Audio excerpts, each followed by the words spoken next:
is that how readers read is changing and has changed. And so AI, I don't know, knows that, but so those are some of the things that we focus on, because how readers read is constantly changing, constantly evolving, and it will continue to evolve. And so those are important things to know when you're talking about using a document to do anything, right? So, those are things that only human beings can do. There's another possible benefit to AI, and I think I might give it to AI on this for just one aspect, and that's overcoming the blank page. Seeing that blank page, that stupid little blinking cursor mocking you, saying, "You're stuck, you got nothing." And the AI can generate a base document, if you will, particularly if it's an internal AI and you've already inputted all your templates, all your documents, it can generate that. Also, if you're, excuse me, I'm just dying over here. If you are a new person to the organization, you're not really sure what to do, new document, it can generate that for you. I experienced that where I had to write a PR package for a separate client and never wrote a PR package before. What does that even look like? I asked the AI and it goes, here. Now, it's still wrong on a lot of things. I go, no, because this client has this particular challenge, I need to change this. So it didn't know everything, even though I inputted all the information I knew about this client, which is separate from Hurley Write. We don't talk about our clients at Hurley Write to AIs, just for the record. Just so you know, yeah. Just so you know, we sign NDAs. You can sue us into oblivion if we say stuff, so we don't want to be sued into oblivion. But I put all this information in about a client, and it still didn't generate everything that I needed, everything that was right. It wasn't. But it gave me something. What do you guys feel about that? Yeah. It's a place to start. It is a place to start. I just think embracing it as though it's the end all be all is the problem. But yeah, I think it's a place to start. It can be very effective. My husband is going back to school after 20 years out of school. And I talked to him about effectively and ethically using ChatGPT as a tool. And as someone who hasn't written papers in 20 years, he had that same experience where it's a blinking cursor, a blank page. Where do I even start? And I said, well, your notes from the reading that you did. Okay, you have those down, you have those in a document. Well, I don't know how to organize them or how to make them all connect. Well, put a couple of those notes into ChatGPT and start thinking about, okay, how do I connect these two? Or what are transition words that can help lead from one to the other? And I said, and again, you're going to hurt yourself if you just copy and paste whatever it comes up with, because one, your professors have things in place to catch that kind of thing.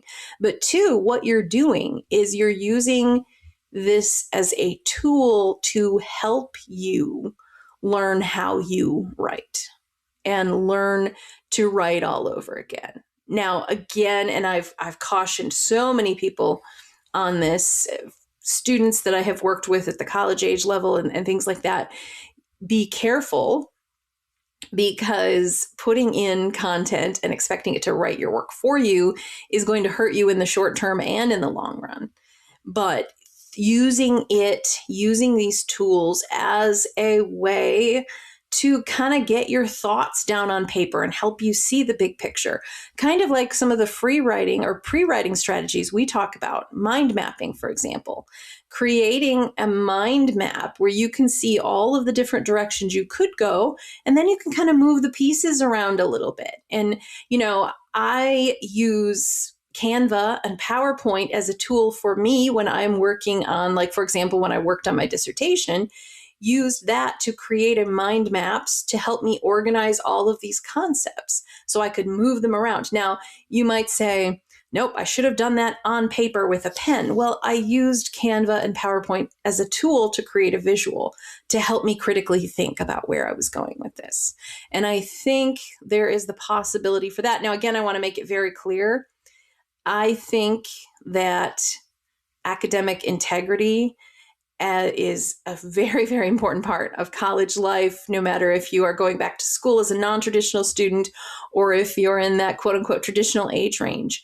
But I think again, orienting your beliefs as a student and as an instructor around this idea of, okay, how can we use this as a tool to teach people to think critically, to get their thoughts down, to write?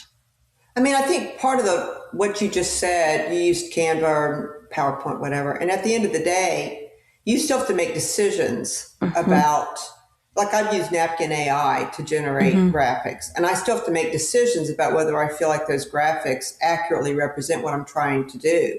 Exactly. And the same is true if you use AI to generate writing. You should have the tools to be able to make good decisions. And I think that's what a lot of people lack. They don't have the tools. And what I mean by that is, sure, I can say, hey, remove the adjectives and adverbs, but do I have the tools? Do I have the knowledge to know if that results in a more readable document that is actually going to help me accomplish my goal? And that, I think, is the missing piece, is that you still have to have those foundational tools of being able to do a deep dive into who your readers are, being able to reverse engineer the document and understand what it is you're trying to accomplish. So,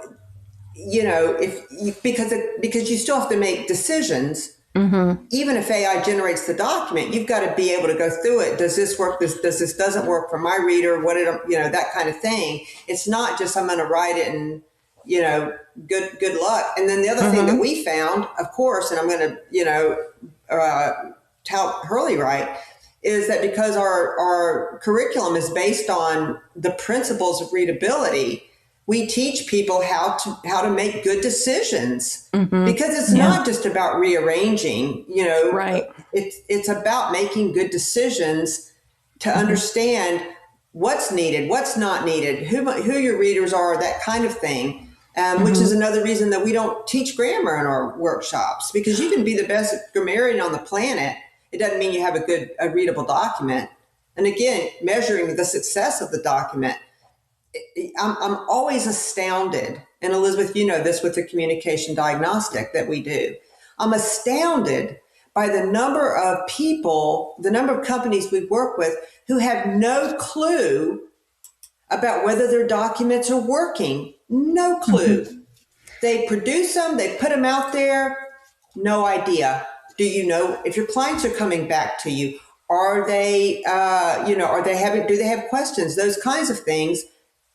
Nobody measures that. It's kind of interesting. Go ahead, Sarah. Well, and going back to my husband writing papers, he had to do a lot of reading. He had to take the notes, right, in order to effectively use that tool. And that kind of backs up what you just said, Pam. You have to do the thinking. You have to do the work. You have to do the pre-writing, the pre-organization, the pre-thinking in order to make it an effective tool. And that goes back to another thing we talk about in our workshops, which is the writing process, the communication process. 80% of that should be planning. 80%. Absolutely. Yeah. And how much stress and back and forth is it going to save you in the long run because you planned and used that beautiful brain of yours, those beautiful critical thinking skills, to get all of yourself organized, to do the work ahead of time so that you can sit down and craft effective communication. Well, and that's it. If more people, and I make this point when I teach a workshop, if you get down, if you nail planning, it's going to be easy to write. But most people refuse to do the planning. They just start writing, and I think that's the appeal of AI, is that I can just stick it in there and it's going to do it, and they don't have to do all the heavy lifting beforehand, which is the point. If you don't plan, you're probably not going to be able to produce an effective document, but people don't want to do that. And then companies don't give people the opportunity to do that either. They pay a lot of lip service to effective writing, but they don't give them the time and space.